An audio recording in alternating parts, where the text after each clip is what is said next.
যদি তোমরা এই বিফল জীবনকে সফলতার দিকে অগ্রসর করতে চাও, আমি আল্লাহ রাব্বুল আলামিনের সমস্ত ফর্মুলাকে তোমরা মেনে নাও। সুবহানাল্লাহ পড়েন। আল্লাহ রাব্বুল আলামিন বলেন, অতুবু ইলাল্লাহি জামিআন আইয়ুহাল মুমিনুনা লাআল্লাকুম তুফলিহুন। ও ঈমানদারেরা, তোমরা অন্যায় করে করে নিজেদেরকে জুলুমের সাগরে হাবুডুবু দিয়েছ।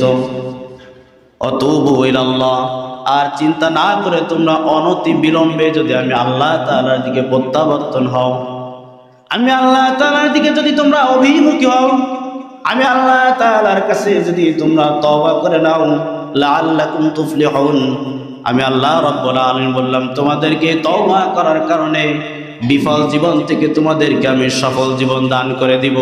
সুবহানাল্লাহ। আল্লাহ সুযোগ রেখে দিয়েছেন আমাদের জন্য, এই সুযোগ কাজে লাগানোর দরকার আছে না নাই? আল্লাহ রাব্বুল আলামিন পৃথিবীর শুরু নম্র থেকে আদম আলাইহিস সালাম থেকে নিয়ে তওবার দরজাকে খুলে দিয়েছেন, এবং তওবা আল্লাহ রাব্বুল আলামিন কবুল হওয়ার দরজাকে খুলে দিয়েছেন। আল্লাহ রাব্বুল আলামিন বলেন, ফাতালাক্কা আদামু মির রাব্বিহি কালিমাতিন ফাতাবা আলাইহি ইন্নাহু হুয়াত তাওয়াবুর রহিম। আল্লাহ রাব্বুল আলামিন বলেন, আমার নবী আদম আলাইহিস সালাম আমি আল্লাহ তাআলার পক্ষ থেকে কিছু শব্দ তিনি পেয়েছিলেন, যেই শব্দগুলো দিয়ে তিনি তওবা করেছিলেন, ফাতাবা আলাই, আর আমি আল্লাহ রাব্বুল আলামিন আমার আদমের তওবাকে কবুল করে নিয়ে সমস্ত গুনাহ খাতাকে মাফ করে দিয়েছিলাম। এই তওবার সিলসিলা, গুনাহ মাফের এই সিলসিলা আল্লাহ রাব্বুল আলামিন এখনো পর্যন্ত কায়েম রেখেছেন। সুবহানাল্লাহ বলেন। আল্লাহ রাব্বুল আলামিন বলেন, ওয়াহুয়াল্লাযী ইয়াকবালু তাওবাতা আন ইবাদিহি ওয়া ইয়াফু আনিস সাইয়্যাত ওয়া ইয়ালামু মা তাফআলুন। তিনি হলেন আল্লাহ, তিনি হলেন আমাদের রব, যিনি তার বান্দার থেকে তওবাকে কবুল করে থাকেন, আর তিনি তার বান্দাদের সকল প্রকার অন্যায়কে গুনাহকে মাফ করে দেন। এই বিশ্বাস, এই আস্থা, এই আশা আল্লাহর প্রতি রাখা, এটা একটা নিয়ামত। আর যারা বিশ্বাস আল্লাহর প্রতি আশ্বাস নেই, আল্লাহ তো রহমান, আল্লাহ তো রহিম, আল্লাহর কাছে যদি আমরা মাপ চাওয়ার মতো মাপ চাইতে পারি, আল্লাহ আমাদের জীবনের সমস্ত গুনাহ খাতাকে মাফ করে দিতে পারেন কি পারেন না? আল্লাহ তাআলা তার গুনাহগার বান্দাদেরকে আশার বাণী শুনিয়ে বলেন, কুল ইয়া ইবাদিয়াল্লাযীনা আসরাফু আলা আনফুসিহিম লা তাকনাতু মির রাহমাতিল্লাহ ইন্নাল্লাহা ইয়াগফিরুয যুনুবা জামিআ ইন্নাহু হুয়াল গফুরুর রহিম। আল্লাহ রাব্বুল আলামিন বলেন, নবী আপনি আমার গুনাহগার বান্দাদেরকে জানিয়ে দিন, সংবাদ দিয়ে দিন, আসরাফু আলা আনফুসিহিম লা তাকনাতু মির রাহমাতিল্লাহ, তারা যেন আমি আল্লাহ রাব্বুল আলামিনের রহমত থেকে কখনো নৈরাশ না হয়। সুবহানাল্লাহ পড়েন। ইন্নাল্লাহা ইয়াগফিরুয যুনুবা জামিআ, আমি আল্লাহ তাআলা সকল গুনাহকে মাফ করে দিয়ে থাকি। সুবহানাল্লাহ পড়েন। ইন্নাহু হুয়াল গফুরুর রহিম, আল্লাহ তো চূড়ান্ত ক্ষমাশীল আর পরম দয়ালু। আল্লাহ তাআলার কোন গুনাহগার বান্দা যেন আল্লাহ রাব্বুল আলামিনের রহমত থেকে নৈরাশ না হয়, এজন্য আল্লাহ রাব্বুল আলামিন জানিয়ে দিলেন, নবী আপনি আমার বান্দাদেরকে সংবাদ দিন, নাব্বি ইবাদি, আমার গুনাহগার বান্দাদেরকে আপনি সংবাদ দিন, আন্নী আনাল গফুরুর রহিম, নিশ্চয় আমি আল্লাহ রাব্বুল আলামিন চূড়ান্ত ক্ষমাশীল আর পরম দয়ালু। সুবহানাল্লাহ পড়েন।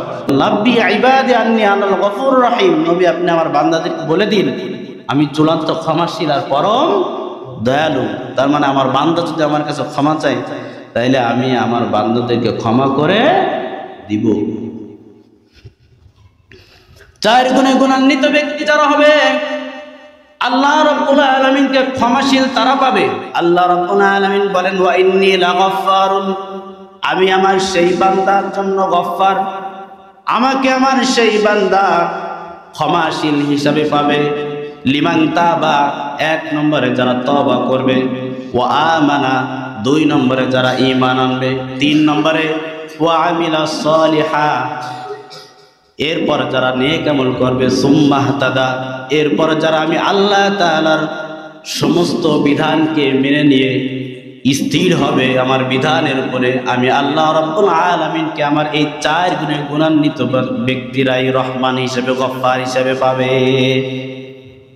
এই জন্য আমাদেরকে তওবা করতে হবে, আল্লাহর প্রতি পরিপূর্ণ বিশ্বাস স্থাপন রাখতে হবে, এবং শুধু তওবা করলে হবে না, নেক কাজ করতে হবে। আগে বদ কাজ করতাম, বদ কাজের পরিবর্তে এখন নেক কাজ করতে হবে, এবং এই নেক কাজের উপরে আমাদেরকে অটল থাকতে হবে। তবেই আল্লাহ তাআলাকে গফফার, ক্ষমাশীল হিসাবে পাওয়া সম্ভব, নতুবা নয়।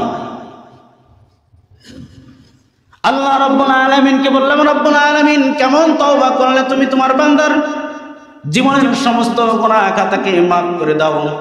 আল্লাহ তাআলা আমাদেরকে মেসেজ দিয়ে দিলেন। রব্বুল আলামিন বলেন, ইয়া আইয়ুহাল্লাযীনা আমানু তুবু ইলাল্লাহি তাওবাতান নাসুহা,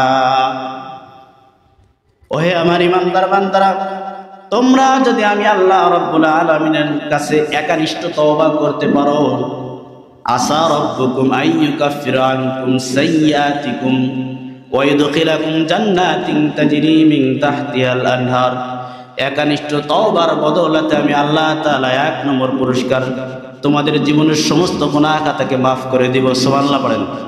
2 নম্বরে তোমাদেরকে আমি নাজ নেয়ামতে ভরপুর জান্নাত, আমি আল্লাহ তাআলা ওই জান্নাতের মালিক আমি তোমাদেরকে বানিয়ে দিব। সুবহানাল্লাহ। এই জন্য একনিষ্ঠ তওবা 3 জিনিসের নাম।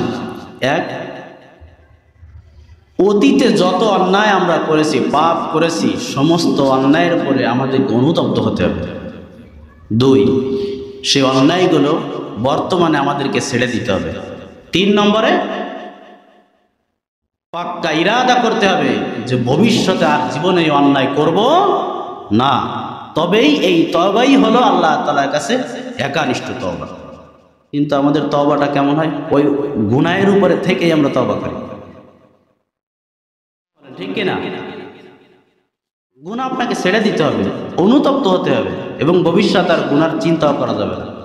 এভাবে যদি আমরা তওবা করতে পারি তাহলে এই তওবা হবে একনিষ্ঠ তওবা, এবং এই তওবার বদৌলতে আল্লাহ রাব্বুল আলামিন বলেন, ইল্লা মান তাবা ওয়া আমানা ওয়া আমিলা আমালান সালিহা ফাউলাইকা ইউবাদদিলুল্লাহু সাইয়্যাতিহিম হাসানাত। আল্লাহ রাব্বুল আলামিন বললেন, যারা তওবা করবে আর যারা ঈমান পোষণ করবে, সাথে সাথে নেক আমল করবে, অন্যায় করতে করতে মৃত্যুর দ্বার পর্যন্ত সে পৌঁছে গেছে, যদি তার অবস্থা এমন হয় এই তওবার কারণে আর সামান্যতম নেক আমলের কারণে তার জীবনের সমস্ত অন্যায়কে আমি আল্লাহ রাব্বুল আলামিন নেকি দ্বারা পরিবর্তন করে দিব। এত বড় রহমান, এত বড় রহিম, সেই মনিবের গোলাম আমরা। কিন্তু আসলে আমরা আল্লাহর পরিচয় জানি না, নিজেদের পরিচয় জানি না, নিজেদের পরিচয় বুঝতে চাই না, আল্লাহর পরিচয় আমরা জানতে চাই না। আমাদের অবস্থাটা এমন। আল্লাহ তাআলা বলেন, তওবার দরজা কাদের জন্য, তওবার নসিব কাদের হবে? আল্লাহ রাব্বুল আলামিন বলেন, ইন্নামাত তাওবাতু আলাল্লাহি লিল্লাযীনা ইয়া'মালুনাস সুআ বিজাহালাতিন সুম্মা ইয়াতুবুনা মিন করিবিন ফাউলাইকা ইয়াতুবুল্লাহু আলাইহিম আল্লাহ রাব্বুল আলামিন বললেন, তওবা তো আমি তাদের তওবাকে কবুল করে নেব যারা অজ্ঞতাবশত অন্যায় করে থাকে অনতি বিলম্বে, সুম্মা ইয়াতুবুনা মিন করিবিন, অনতি বিলম্বে তারা আমি আল্লাহ তাআলার কাছে তওবা করে ক্ষমা চেয়ে নেয়। ফাউলাইকা ইয়াতুবুল্লাহু আলাইহিম, আমি আমার এই সমস্ত বান্দা বান্দীদের তওবাকে কবুল করে থাকি। সুবহানাল্লাহ।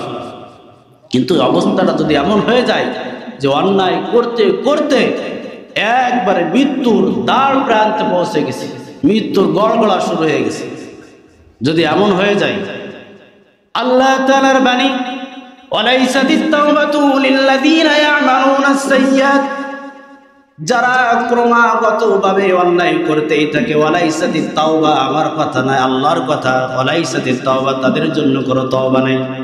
লিল্লাযীনা ইয়ামালুনাস সাইয়্যাত, যারা অন্যায় করতেই থাকে এমনকি যখন মৃত্যুর দ্বারে পৌঁছে যায় তখন বলে ইন্নী তুবতুল আন, এখন আমি আল্লাহ তোমার কাছে তওবা করলাম। আল্লাহ বলে ওয়ালাইসাতিত তাওবা, তোর তওবাতে আমার কোনো কাজ হবে না। ওয়ালাল্লাযীনা ইয়ামুতুনা হুম কুফফার, এমনকি যারা কাফের অবস্থায় মৃত্যুবরণ করে এদের কোনো তওবা কবুল হবে না, এদের মাপ পাওয়ার কোনো সুযোগ থাকবে না। ওয়া আতাদনা লাহুম আযাবান আলীম, তাদের জন্য প্রস্তুত রয়েছে যন্ত্রণাদায়ক আযাব। এজন্য আমরা ভাইরা অন্যায় করেছি, অনেক ভুল করেছি, শয়তানের ধোঁকায় পড়ে হোক, জি যেভাবে অন্যায় করেছি, অপরাধ করেছি, আল্লাহ তাআলা আমাদেরকে সুযোগ রেখে দিয়েছে। এই জন্য এখন থেকে আমাদের তওবা করা উচিত যে এখন থেকে আর আল্লাহর কোনো নাফরমানি করব না। আল্লাহ তাআলা আমাদের প্রত্যেককে এই কথাগুলোর উপর আমল করার তৌফিক দান করেন, সকলে বলেন আমিন। যারা সুন্নাত পড়ি তারা সুন্নাত পড়ি।